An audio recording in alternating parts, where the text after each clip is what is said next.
My ex and I divorced 3 years ago. She was cheating, but at this point I don't care about the relationship anymore. The pending lawsuit has nothing to do with her or him, but rather their actions. My ex and I have a son 13M that we split time with 50//50.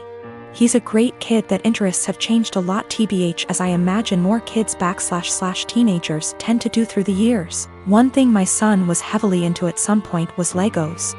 He used to play with them all the time, and personally I think they're a great toy for different reasons. I used to love playing them with him, and to this day I still collect boxes that I leave unopened as a collection. Well, when my ex and I divorced, she got with someone who loved Legos more, I guess. From what I know, he loves making creations and building the sets in. I don't care. Seems cool. He does one thing I think is very, very weird. He uses crazy glue so the sets can't break or pieces can't be lost.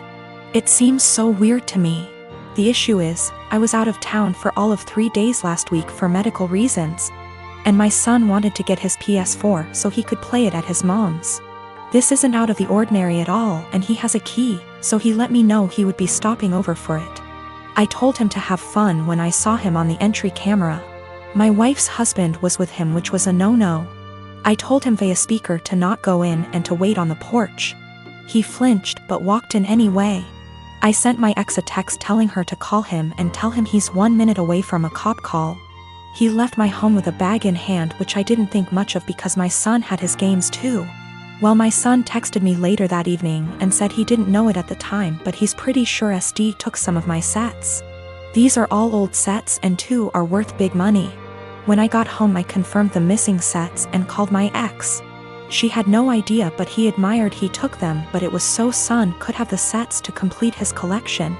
My son doesn't even like Legos anymore and told his mom he wouldn't steal from me. My wife asked how much it would cost to replace them, and unfortunately it's more than their savings. Actually, it would take their house down payment plus more. I told them if they didn't pay in 2 weeks I was suing and pressing charges. The price in the sets makes it a felony. My ex and her husband are saving for a house which would give my son more space when he's there. But those sets were going to help pay for his education someday or a home of his own.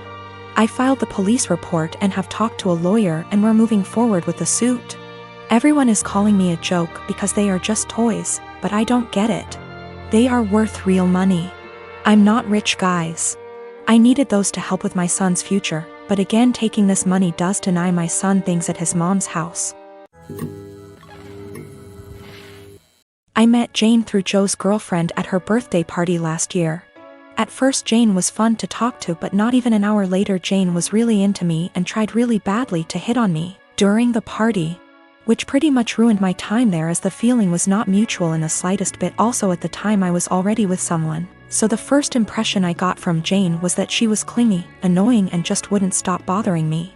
Unfortunately for me, she became part of my larger friend group because she is part of Joe's girlfriend's friend group. That is a mouthful, sheesh. And because me and Joe hang out a lot and I am also friends with his girlfriend, I pretty much run into her at minimum twice a month. So first time Jane asked me out was a month after that party. I informed her I was with someone and not interested. She tried again 2 months later when I broke up with my then girlfriend. Again I declined her advances and told her I was not interested. I got into a new relationship not long after, but unfortunately she and I broke up about 2 months ago. Since then, as you might have anticipated, Jane has asked me out again. I said no again. Well, that brings us to this week. Everything has been opening up here, and Joe had been trying to fix me up with a friend of his girlfriend and would not tell me who. He is well aware of me having rejected Jane multiple times and the fact I am not interested in her. He knows this in detail. After a lot of what he calls convincing and I call whining, I had no interest in dating anytime soon. I relented and decided to agree to this double date idea of his. We agree on meeting at Joe's apartment, and lo and behold, Joe, his girlfriend, and Jane are occupying the dinner table, obviously intending for my date to be Jane. I honestly just got so goddamn angry that I couldn't even get a single word out, turned around and left. I have been bombarded with texts and calls about how much of a douche I am and how terribly I hurt Jane and so on, and I am just like, I literally rejected her like 3 times. I am not interested in her. You knew that. Your girlfriend knew that. Our entire friend group has a running joke about obsessive Jane FFS, so literally everyone knows it. I am 15 years old, just celebrated my birthday. My family doesn't have a lot of money, so I didn't expect much. Mom cooked my favorite dinner, and we all had ice cream for dessert. I also got a birthday card with $25. It was a nice day. My boyfriend, 15 years, was invited to the birthday dinner but couldn't make it because he had to work. He felt really bad but promised to make up for it the next day. Even though he works, all of his paycheck goes to his parents to help support his big, 5 siblings, family. He has always been great about finding fun, interesting, creative things for us to do that are free, cheap. It inspired me to up my game and help find fun, cheap activities for us, but I'll admit that he's still so much better at it. So, while I absolutely was not expecting a gift, I was definitely looking forward to whatever he imagined up for our day. There's a bakery I love, but it's over an hour away from where we live. The desserts are delicious, but expensive.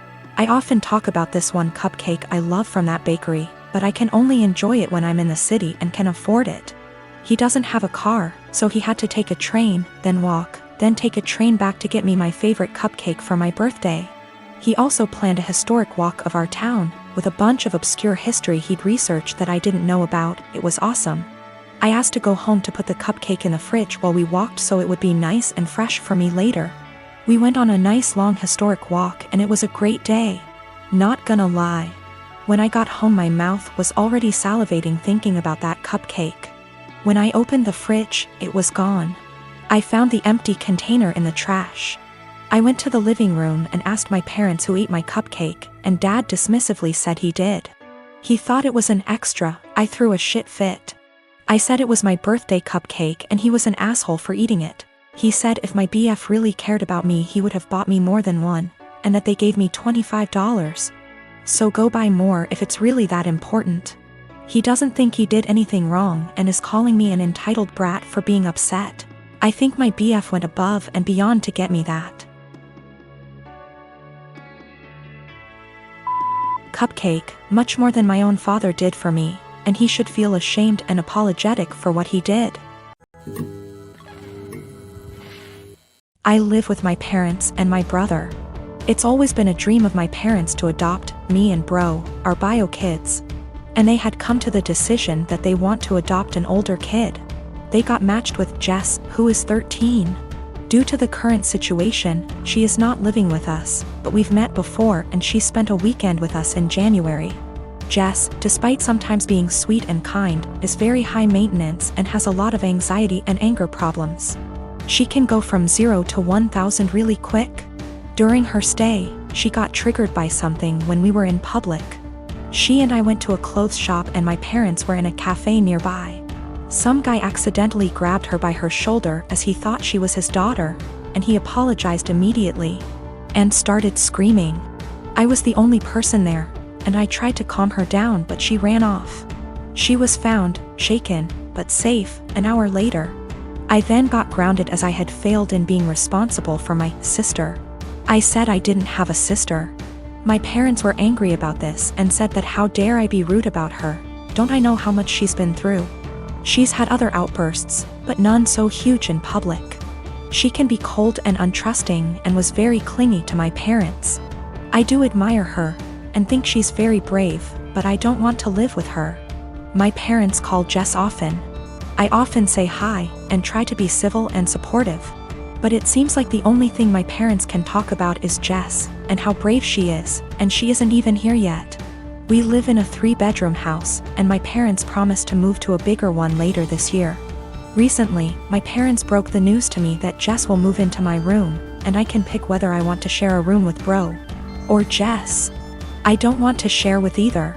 My brother is messy, loud, and is your average 9-year-old boy, and Jess has night terrors and screams the house down. And it's enough having to open my house to her, but I value my privacy a lot and don't want her in my room, which is like my special place. I was crushed. I asked if we were still moving, and my parents were like, we like this place and have no solid plan. I freaked out and was like, You guys are forgetting you have another daughter and are too excited about the shiny new one to remember that the one you have has feelings and boundaries, and if you're changing everything I've ever known, at least I deserve to be listened to. If this is how life's going to be, I don't want to have a sister. Good to note, my room is big enough to have a wall put in, and my parents considered it a few years back. I would be happy with that. They refuse, even though we can easily afford it, because it is too much effort. My parents are offended that I'm not being welcoming towards my sister. And I'm offended that the life I knew is going to be turned upside down, and I'm not going to have the thing I value most, my privacy.